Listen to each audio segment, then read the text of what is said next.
And even if you're a foreigner, there are loopholes around it. We've also seen players who've been stuck at step 5 for more than 10 years. Young footballer who just got released from a professional academy, are you looking to go to non-league or are you looking to go abroad? Well, hello everyone and welcome to episode 1 of JNM Talks. Title of the series is scheduled to change, so be prepared for that. Regardless, what this show is about essentially is, hopefully, if everything goes to plan, once a week we're going to sit down like this and just discuss anything we want to, really. It could be things that have happened in the world of football lately. We're going to be talking about experiences, our own careers, in things we've seen in football in general. So yeah, that's pretty much what the show is going to be like. One idea we have is every week someone else brings a question to the table. So this week I've got a question or a topic to speak about, but then next week Nathan will have something else to talk about, and then that's what we will start with in the video. So starting off with episode 1, today we are going to speak about non-league vs going abroad. So for anyone who doesn't know, non-league are the leagues in England below League 2. So that's step 1, 2, 3, and all the way down to the bottom. So it's all the leagues below League 2. Hope that makes sense for everyone. Basically, it starts from the National League. National League below. And obviously you get a lot of young footballers playing non-league, a lot of players who get released from pro academies, they drop down into non-league. Is it something you should be doing? Should you be scared of non-league? Should you look to go abroad? And all of these things. So starting off today, Nathan, your opinion, if you're a young footballer who just got released from a professional academy, are you looking to go to non-league or are you looking to go abroad? Well, in all honesty, I haven't got too much experience with non-league just because of the years I've spent abroad. But you have played non-league? I have played non-league, and in my honest opinion, I do believe England is the best country in the world for a young footballer to develop and make his way up in the leagues. So for that reason, I would suggest to probably 95% of players. Obviously, it does depend on situations and whatnot, but the reason I say that is because, like I said, obviously England is the home of football for most people, and from my experience, from what I've seen being in it and from an outside perspective, the world of non-league is just like stupidly small.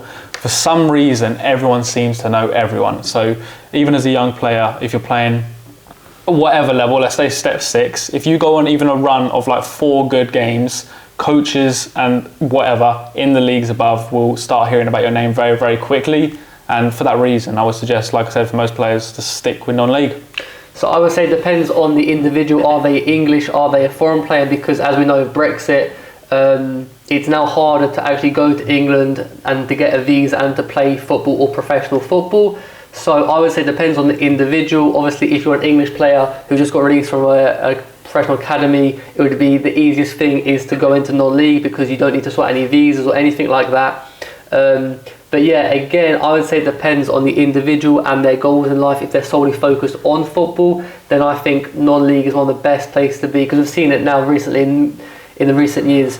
There's been so many players who have made the step up from non-league into professional football. That's whether Premier League, Championship, League 1, League 2, there is more and more players getting scouted going up into the professional league. Yeah. So I would say non-league is not a bad place to be, and I would say a lot of scholar or ex-scholars are scared of going into non-league, but you should not be scared. Of course, it's going to be a different style of football from professional academy. It's completely different. Like, what's the timetable for a normal non-league player?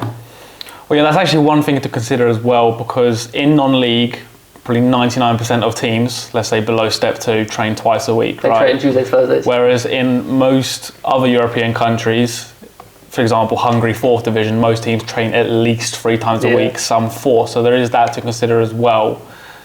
So, you know, going back to non-league, most of the players do have full-time jobs or at least part-time jobs, and or they're in education on the side as well.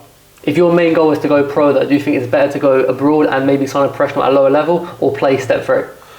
I'd say step 3 for most. If your main goal is professional football, nothing else. I would say step 3, and I know you said we've seen a lot of players in the past few years make the step from non-league to pro, which, you know, we don't want to sell dreams to anyone. The reality is, the other end of that, we've also seen players who've been stuck at step 5 for more than 10 years.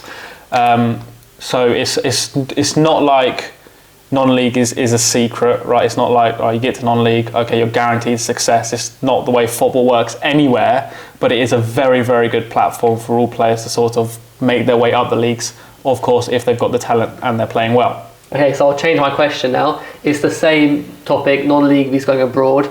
At non-league, you're earning £100 a week, you're training twice a week, so that's Tuesday, Thursday, game on Saturday. Now, you have an opportunity to go abroad, say, I don't know, Germany, fifth tier. You're getting a full-time earning, you're training 4 times a week. Is it still better to stay in non-league or go abroad, say to Germany or Sweden or these other countries? I mean, I don't know. And you are getting a professional contract, it's just the fact that it is in a lower league. It's a bit difficult because being in non-league is good, obviously, to build very good relationships with the current club you're at. And if you were to sort of sit down with your coach and say, listen, mate, I've got a great opportunity here, I'd like to try it out for half a season. The coach at your non-league club is probably likely that he'd be very open to you leaving. Well, if you don't sign a contract in non-league, you are able to move whenever you want, which is a good thing and a bad thing. Speaking of, we just saw a player at step 6 sign a 2-year contract. Yeah, that's crazy. Absolutely stupid. Because a lot of players step 1, 2, one probably not, but 2, 3, 4 and below, they're on non-contracts. So if you're playing for a team, you are able to go basically whenever you want. Yeah. But then it's the same way, they don't have to pay you. Obviously they should do because you've agreed a deal, but at the end of the day, if you're not performing, they can just say, right, you're not getting money this week, and there's not much you can do. You can leave the club, move to another club, but there's nothing you can do about getting your money or things like that. So that's a bad side to non-league, is you can agree a deal, be there for 6 months, and halfway through the season, the owner leaves, the coach leaves, no more money, and like your life's not messed up, but it's going to be a massive change. So there's uncertainty definitely in non-league. But it's the same if you're going abroad and you go to these smaller leagues, you always hear these stories of they didn't pay us, the accommodation was rubbish, the owner left. Like, there are stories obviously in lower leagues abroad that are not great, but non-league is also the same. You hear it all the time, clubs gone bust, owners not going to pay, coaches going to do this, players going to do that. So it is difficult, but I would say non-league is a great ladder to other opportunities. Realistically, if you're playing Swedish 4th div, who's watching Swedish 4th div? Swedish 2nd div maybe, Swedish 3rd div. But if you're playing step 3 non-league, who's watching non-league? Everyone in England. Not watching it, but they're following on Twitter. And if one coach keeps on seeing the same guy score a goal every week on Twitter, he's going to ask about that player. So I would say non-league is a better ladder to other opportunities. And of course, with non-league, you are able to work. Obviously, most of the boys play non-league. They train Tuesdays, Thursdays, and they work throughout the week. Of course, you can make good money in non-league, but because you're only training Tuesday, Thursdays, you're able to do other things, go to school, work, things like this. But if your main focus is football, because I would say going abroad is a good opportunity. You learn a new language, you see a new culture, a new style of play or football, but it's difficult because you're on your own, don't know the language, you need money, they might not pay for accommodation, tickets, things like this. So it depends on the individual, their lifestyle, their goals, but especially now because of Brexit and everything, non-league is one of the best places to be. And even if you're a foreigner and there are loopholes around it. Like you can get like a student visa and things like this to play in non-league. But then you don't want to get too low into non-league because you can get stuck. If you get stuck in step 4, 5 or 6 and you're not going up, and the longer you stay down, the harder it's going to get.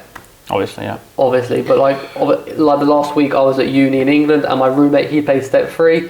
Now, if he has a good season, he could easily go up to step 2, step 1. He was a scorer at Bolton, so that's a big club. So he could, after a good season, he could go up to a higher league easily. But then it's the same going abroad. And when you go abroad, I would say it's more difficult to come back to England. It depends. Like I said, you could keep a good relationship with your current club, who would be more than happy to welcome you back. One thing I did want to quickly ask about non-league, obviously you played there, 2 seasons, a season? Did myself. In your experience, what do you feel like the coaches are like in non-league?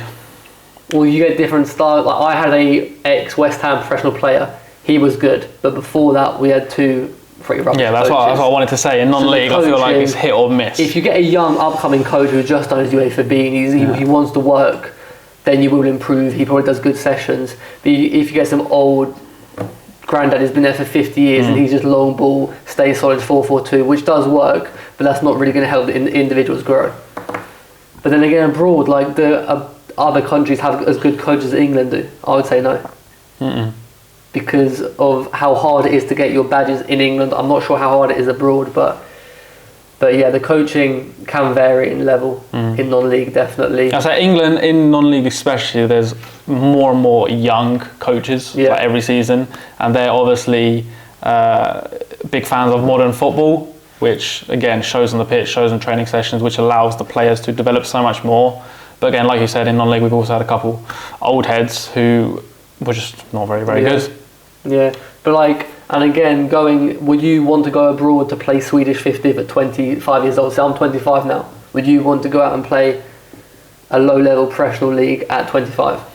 25, personally probably no, but I can see a lot of 25-year-olds that would, because the majority of 25-year-olds have either accepted the fact that they probably won't make it to where they would have hoped to, so they just figured, you know what, they'll try out a year full-time football, try and earn a buck or two out there and see how it goes.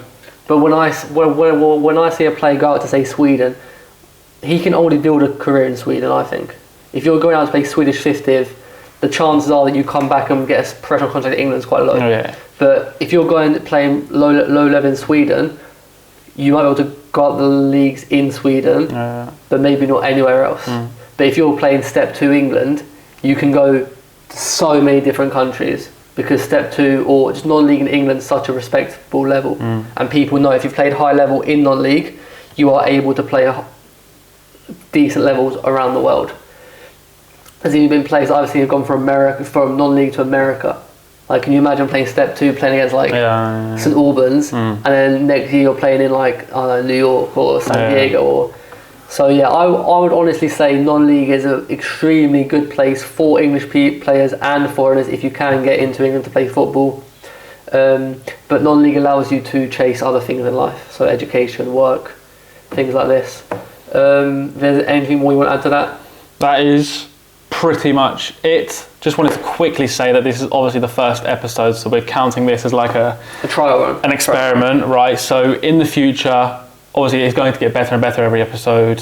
We probably experiment with some longer episodes as well, some more topics, things like this. So yeah, if there are any specific topics that anyone would like us to discuss on this series, because it is a good opportunity to get like an in-depth and longer answer on a specific topic, then again, just leave any suggestions in the comments below. Yeah, drop a comment. So that's where we will wrap up the first episode. Thank you very much for taking the time out of your day to listen to us ramble. And this will be available on YouTube, on Spotify, on Apple Podcasts, whatever it's called. X. The whole episode will be on YouTube, as we said. So yeah, make sure you're following us everywhere so you don't miss out on any of our content. And yeah, basically that's it, I'll say. Yeah, cheers lads. See you later. See you in the next episode.